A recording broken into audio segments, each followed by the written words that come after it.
नमस्कार दोस्तों, market prediction में आपका बहुत बहुत स्वागत है। स्टॉक मार्केट की जो भी यहाँ पे ताज़ा खबर आती है हमारे चैनल पे आपको देखने को मिलेगी। हमारे इस चैनल पर शेयर की स्टडी करके ही आपके लिए वीडियो बनाई जाती है, जहाँ पे अच्छे प्रोडक्शन साथ में नॉलेजेबल वीडियो आपके लिए बनाए जाते हैं। तो चैनल को जरूर सब्सक्राइब कीजिए, बेल आइकन को दोस्तों इस वीडियो के अंदर बात करने वाले हैं भारत में आने वाली डिजिटल करेंसी के बारे में, जो कि इस रिपोर्ट में आपको देखने को मिलेगी। दोस्तों यहाँ पे अगर आप देख पा रहे हैं तो सरकार डिजिटल रुपए की गारंटी के लिए तैयार है। इस रुपए के जरिए सरकार किसी भी तरह का लेन देन रिकॉर्ड के अपने पास रख पाएगी। यह डिजिटल रुपया अगले साल तक तैयार कर प्लानिंग में है। यह पैसे आपके फ़ोन मुद्रा में रहेंगे, जिसका कंट्रोल आरबीआई के पास होगा। इसे एक वॉलेट के दूसरे वॉलेट में ट्रांसफ़र किया जा सकता है। दोस्तों एक रिपोर्ट के अंदर बजट पेश करते हुए वित्त मंत्री निर्मला सीतारमण जी ने कहा कि रिजर्व बैंक ऑफ इंडिया वित्त वर्ष 2022 और 23 के डिजिटल करेंसी के रूप में लॉन्च होगी। यह भारत सरकार की आधिकारिक डिजिटल करेंसी होगी। डिजिटल रूपी को लेकर चारों तरफ चर्चा हो रही है। कुछ फाइनेंशियल एक्सपर्ट इसे प्राइवेट क्रिप्टो करेंसी की बढ़ती लोकप्रियता को कार्ड के रूप में देख रहे हैं। डिजिटल रूपी भी ब्लॉकचेन टेक्नोलॉजी पर आधारित होगी। इसे वर्तमान मुद्रा के साथ एक्सचेंज किया जा सकेगा। यह वर्चुअल करेंसी जरूर है, लेकिन इसकी तुलना प्राइवेट करेंसी में नहीं की जा सकती है।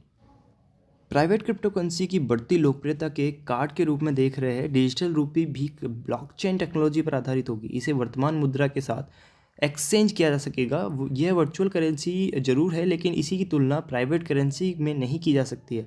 सेंट्रल बैंक डिजिटल करेंसी जैसे कि सीबीडीसी की चर्चा लंबे समय से हो रही है। Reserve bank private crypto currency को लगातार विरोध कर रहा है। उसका कहना है कि यह फाइनेंशियल सिस्टम और देश की सुरक्षा को खतरा पहुंचा सकती है। ऐसे में दोस्तों इसकी अच्छी और बुरी क्या बातें हो सकती है वो भी हमारे लिए जानना बहुत इंपॉर्टेंट हो जाता है। तो यहाँ पे वीडियो को जरूर पूरा देखिएगा। दोस्तों यहाँ पे बात करें डिजिटल करेंसी को लेकर यहाँ पे खतरों की, तो खतरों के अंदर यहाँ पे डिजिटल करेंसी के सामने जो बड़ी चुनौती है वो टेक्नोलॉजी है, जो कि टेक्नोलॉजी के कारण फ्रॉड और स्कैम के मामले जो है बढ़ते जा रहे हैं। खुद गवर्नर शक्तिकांत दास कई मौक़ों पर कह चुके हैं कि डिजिटल करेंसी के साथ फ्रॉड की समस्या बहुत ज़्यादा है, और इसके अलावा करेंसी के इस्तेमाल और प्रचलन के पूरे देश में इंटरनेट की अच्छी स्पीड जरूरी है। हाई स्पीड इंटरनेट इंफ्रास्ट्रक्चर जब तक तैयार नहीं हो जाता, डिजिटल करेंसी की सफलता की आशा नहीं हो सकती है।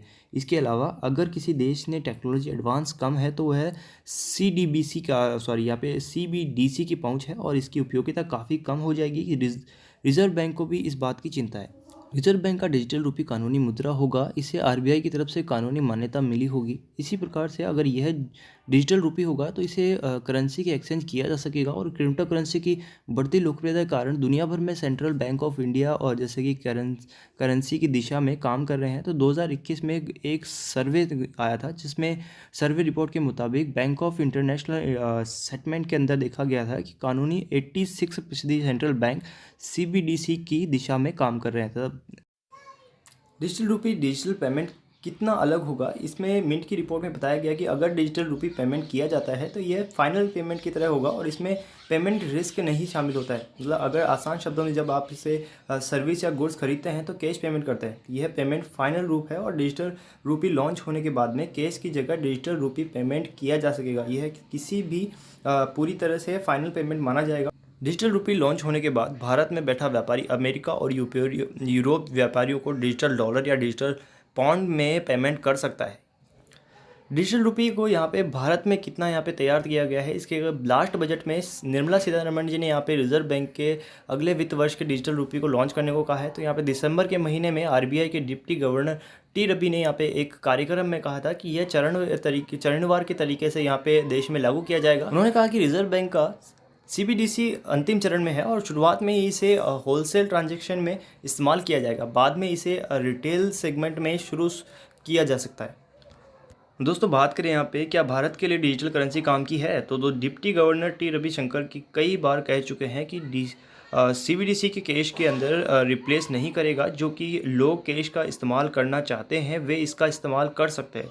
जो लोग कैश का इस्तेमाल नहीं करना चाहते हैं डिजिटल रूपी का इस्तेमाल करेंगे। और उन्होंने इस बात को कहा कि जो लोग कैश का इस्तेमाल नहीं इसलिए करते हैं क्योंकि वे अपना नाम जाहिर नहीं करने देना चाहते हैं, तो इसके लिए यह कठिन होगा कि अगर डिजिटल रूपी साथ पहचान छिपी रहेगी तो वे इसका इस्तेमाल करेंगे। तो लाइक और शेयर जो करें, सब्सक्राइब करना बिल्कुल न भूलें। सॉरी अगर कोई गलती हो। धन्यवाद।